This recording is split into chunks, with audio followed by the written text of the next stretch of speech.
বাবা, কি ব্যাপার? হ্যাঁ, কটা বাজে? সংসারের প্রতি কি তোমার কোনো দায়িত্ববোধ নেই? বাবু, মানে মানে কি আবার?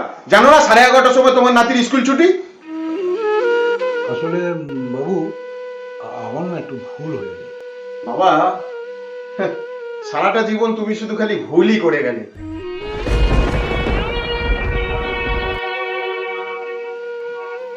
সারাটা জীবন সংসার আর ছেলে মেয়েদের মানুষ করতেই কাটিয়ে দিলাম,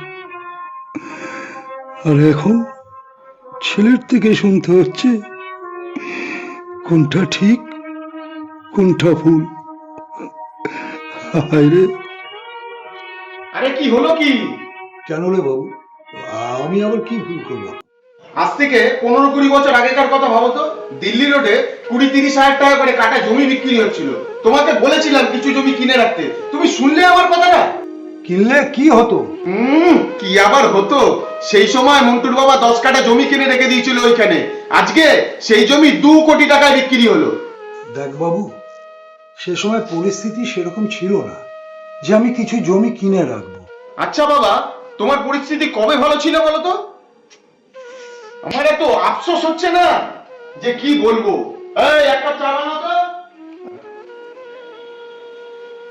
বাবু, এই মাসের এমআইএসের টাকাটা তুলেছিস?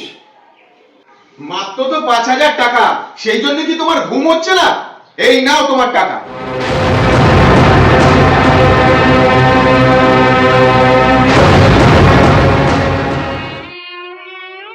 তখন যে টাকাটা মাইনে পেতাম তোদের মানুষ করতে, পড়াশোনা শেখাতে, জানি কোনো ত্রুটি না হয়, সম্পূর্ণটাই এই সংসারের পিছনে খরচ হয়ে গেছে।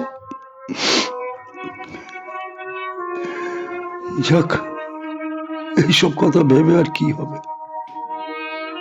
যাই, টাকাটা নিয়ে একটু দাদু ভাইয়ের জন্য মাংস কিনে আনি।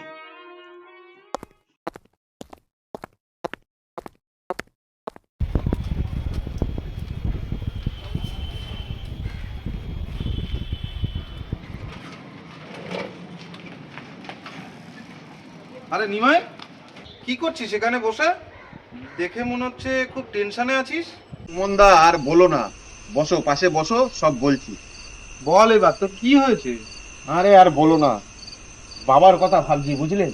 আজ থেকে প্রায় 20 বছর আগে দিল্লি রোডে কিছু জমি কিনে রাখতে বলেছিলাম, কিনলো না জানো। আচ্ছা, সেই সময় মন্টুর বাবা কিছু জমি কিনে রেখে দিয়েছিল দিল্লি রোডে। জানো সুমনদা, আজ সেই জমি ওরা 2 কোটি টাকায় বেচছে। আচ্ছা, এই বাবাকে বোঝাচ্ছিলাম জানো, কি ভুলটাই না করেছে। আজ যদি ওখানে কিছু জমি থাকতো, আজকে কত টাকায় জমিটা বিক্রি হতো বলো তো? হ্যাঁ ঠিকই তো, আগামী দিনে তো আরো দাম বাড়বে। তার বলতে 5-10 কোটি তো হবেই। তোর তো এসব নিয়ে কোনো টেনশন নেই বল, তোর ছেলে কিন্তু তোকে এই সমস্ত কিছু বলতে পারবে না। মানে মানে বলছিলাম, তুই তো নিশ্চয়ই কিছু জমি জমা কিনে রেখেছিস, বল। কি যে বলো, সংসারের পুরো দায়িত্বটাই তো আমার কাঁধের ওপর। ছেলের পড়াশোনা, লাইটের বিল, গ্যাসের খরচ, সবকিছুই তো আমাকেই বহন করতে হয়। শোন ভাই, তুই যেই দায়িত্বের কথা বলছিস না, তোর তো একটাই ছেলে, আর তোরা ছিলিস চারটে ভাই বোন। কাকু তোদের ভালো জায়গায় পড়ানো থেকে শুরু করে ভালো খাওয়ানো, ভালো ঘোরানো, কোনো কিছুই বাদ রাখেনি। যাকে বলে এক কথায় তোরা কোনোদিনও কোনো অভাব দেখতে পাসনি। তা অবশ্য ঠিক বলেছো সুমনদা, ছোটবেলা থেকে আমরা কিছু অভাব বুঝতে পারি। পাশাপাশি এত অল্প টাকা মাইনের চাকরি করেও কাকু কিন্তু অত বড় একটা বাড়ি বানিয়েছে, তোদের দুটো বোনের বিয়ে দিয়েছে। আচ্ছা বল তো নিমাই, তুই এত জীবনে কি করেছিস? আর আজকে তোকে একটা কথা বলি শোন, বাবা মাকে কখনো তুমি ভুল করেছো বা তুমি আমাদের জন্য কি করেছো এই কথাটা বলা উচিত নয়। আর হ্যাঁ, যারা এই ভিডিওটা দেখছেন তাদের উদ্দেশ্যে একটাই কথা বলবো, বাবা মাকে তুমি আমাদের জন্য কি করেছো বা এই ধরনের কটূক্তি করা বন্ধ করুন। পারলে যদি আপনার দম থাকে নিজে কিছু করে দেখান, এবং বাবা মার শেষ জীবনে বাবা মায়ের পাশে অবলম্বন হয়ে দাঁড়ান। পারলে বাবা মায়ের মুখে হাসি ফোটান, বাবা মাকে কটূক্তি করা বন্ধ করুন। ভিডিওটি আপনাদের কেমন লাগলো অবশ্যই কমেন্ট এর মাধ্যমে জানাবেন। নমস্কার, সবাই ভালো থাকবেন।